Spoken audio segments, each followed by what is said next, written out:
Bismillahirrahmanirrahim. Euzu billahi mineşşeytanirracim. Esselamun aleyküm və rəhmətullahi və bərəkatuh. Deməli, banklarla bağlı olan bir mövzu. Bankları biz yerləşmə cəhətinə görə, yəni coğrafi mövqe və yaxud da dini cəhətdən müsəlman ölkələri var, bir də qeyri-müsəlman ölkələri var və burada yerləşən banklar var. Bankları təsnifatına görə bölə bilərik. Dövlət bankları var, özəl banklar var, müştərək banklar var. Dövlət bankı və yaxud da özəl bank sahibkara məxsusdur. Dövlət bankı dövlətin özünə məxsus banklardır və müştərək banklarda ola bilər əlbəttə ki də, yəni qarışıq formada. Əlbəttə ki də ən çox verilən suallar əmanətlə bağlıdır. Yəni mən banka əmanət qoysam və yaxud da ki mən bank işlədirəm, o banka gətirib əmanət qoysalar, məsələ necə olacaq? Və yaxud da ki bankımdan gəlib pul götürsələr və yaxud da mən gedib hər hansı bir bankdan pul götürsəm, məsələ nədir? Necə olacaq? Əlbəttə şəriətin müvafiq qanunları var bununla bağlı. Əvvəlcə biz bunu bilməliyik ki, dedik dövlət, özəl, müştərək banklar. Özəldən başlayaq. Özəl bankdan borc almaq faizlə haramdır. Biz bunu başa düşdük. Amma bir nəfər tutaq ki bu pulu alıb. Bu pulu alıb, bunu qaytarmalıdır da indi. Özəl bankda deyir ki, almısan, gətir bu pulu mənə qaytar. Necə qaytaracaq?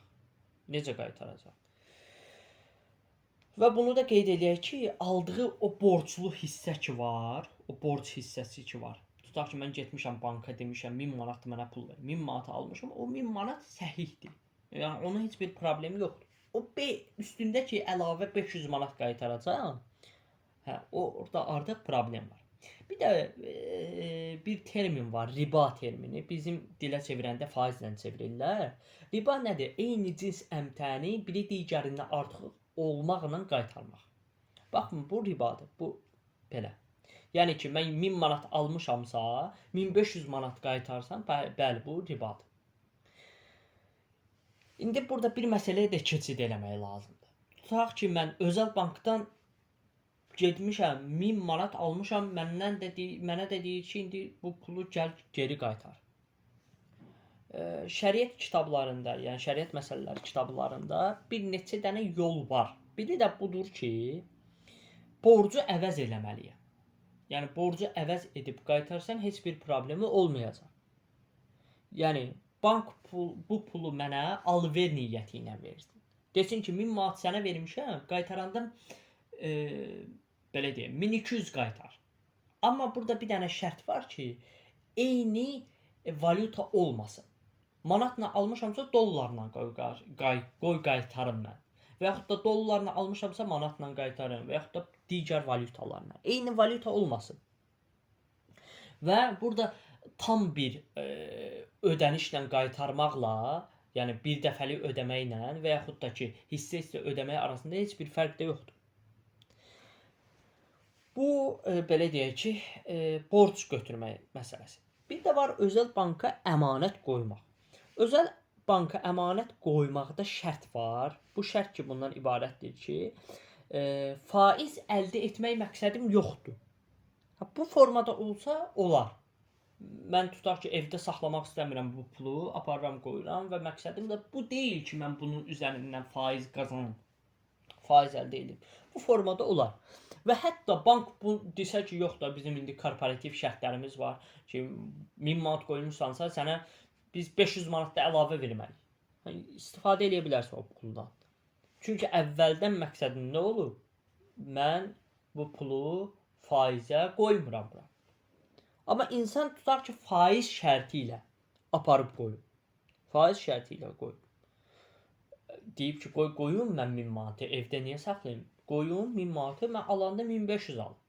Bu 500'lük hissə ki var, bəli bu faizdir də, belə deyək, əlavə bir faizdir. Əlavə verilib mənə. Mənim malım elə o 1000 manatlıq hissədir. Bu zaman bu 500'lük hissə mənim mülkiyyətimə daxil olmur.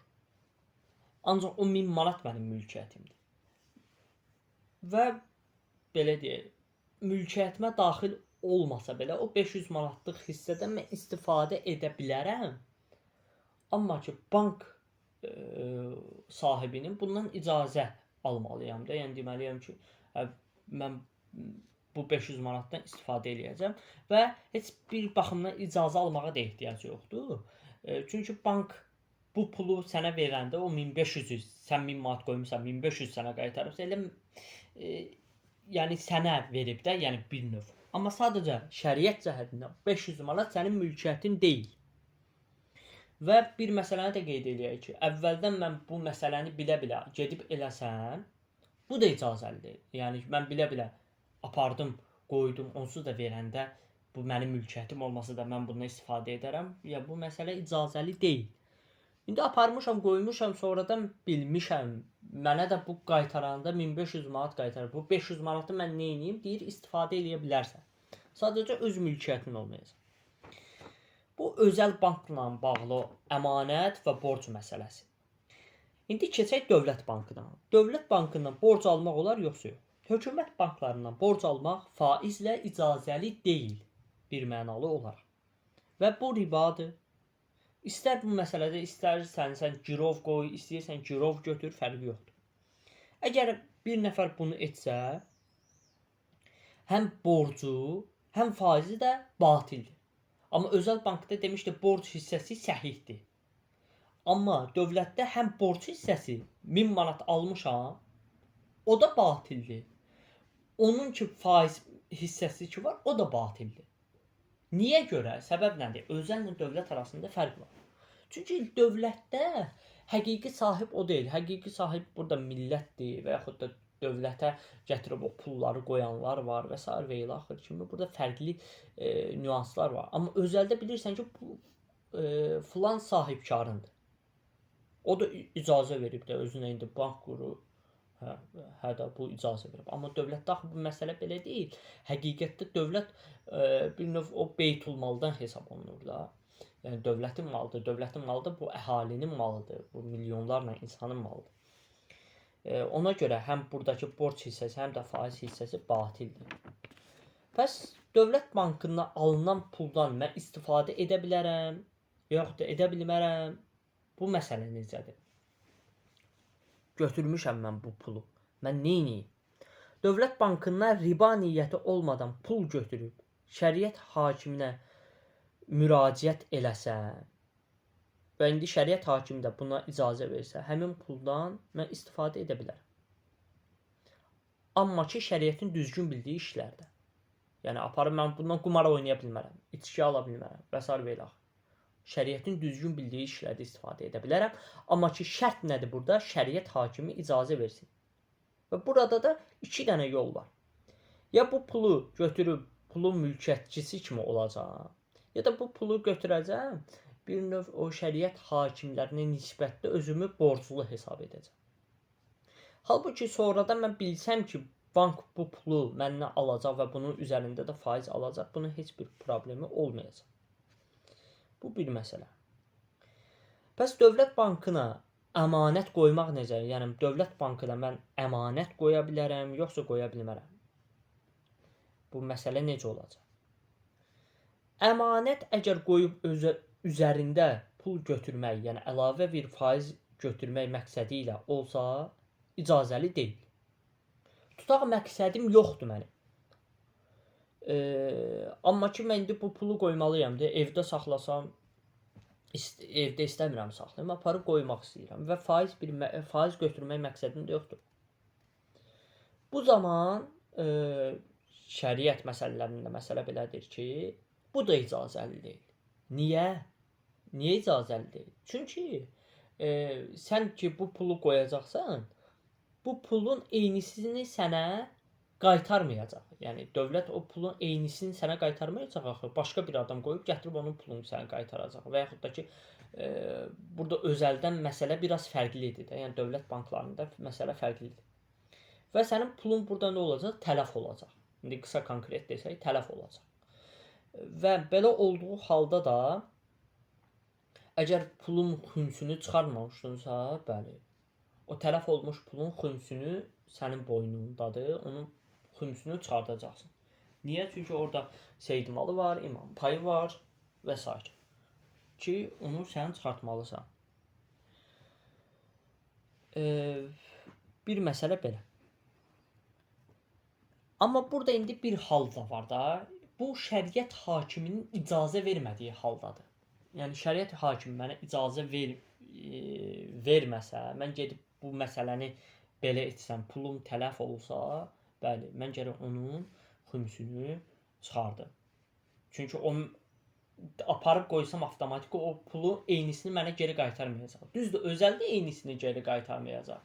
Amma özəllə dövlət arasında fərqlər var da. Bunu başa düşdükdə, yəni birində sahibkar var, birində dövlətdir də bu. Yəni dövlətin də malı elə bu insanların malıdır. Yəni biz də bilmirik də o kimin malıdır, orada kimin haqqı var dövlət məsələsində. Bu biraz başqa cürdür. Və Seyid Sistani cənabları da buyurur ki, əgər yəni biz deyir şəriət hakimi olaraq icazə vermişik bu məsələyə. Bəs icazə veriləndə necə olur? Yəni gəlib daha icazə almağa ehtiyac yoxdur da. Deyir icazə vermişik. Əgər icazə veribsə dövlət bankına əmanət qoysan faizsiz məqsədlə, özəldə necə idi?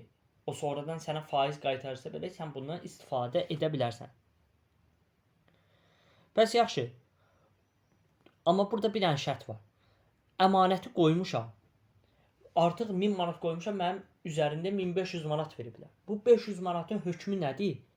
Deyir ki, bu 500 manatın hökmünü, yəni dövlət məsələsində belə də, dövlət bankı məsələsində belə 250-sin fəqir dindar şəxslərindir, aparıb verəcəksən fəqir dindar şəxslərə. 250-si isə öz belə deyək də mülkiyyətin üçün istifadə edə bilərsən. Yəni özün üçün istifadə edə bilərsən, belə deyək qısaca. Bu dövlətlə bağlı olan məsələ. Bir də var müştərək banklar. Müştərək bankların hökmləri də eyni ilə dövlətdəki kimidir. Belə.